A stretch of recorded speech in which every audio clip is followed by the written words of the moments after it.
শীত চলে এসেছে আর আমরা চুলাও বানিয়ে নিয়েছি। আমাদের কাকু একটা বানিয়ে দিয়েছে চুলা, আর গরম জল করার জন্য। যাই হোক, আর পিকনিক খাবো আর কি, তার জন্য।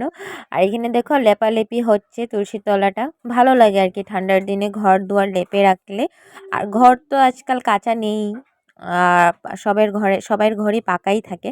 তো আমাদের উঠানটা যেহেতু কাঁচা, আমার ভাড়া বাড়িতে অনেকরা ভাবেছেন এটা আমার ঘর, কিন্তু আমার নয়, আমি বাড়িতে ভাড়াই থাকি। তো ভাড়া থাকলেও নিজের মতনই রাখি।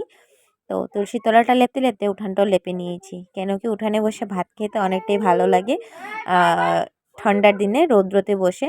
আর বাড়িঘর সব কিছুই পরিষ্কার করে নিয়েছে। আগে যেহেতু জঙ্গল ছিল, সবটাই পরিষ্কার করিয়েছে তোমাদের দাদাভাই কামলা লাগিয়ে।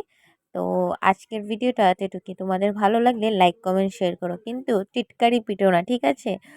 আমি ভালোটিকে লিখতে পারি না, যা পেরেছি তাই করেছি। আর ঝাড়ু দিয়ে মারতে ছিলাম কিন্তু পারিনি।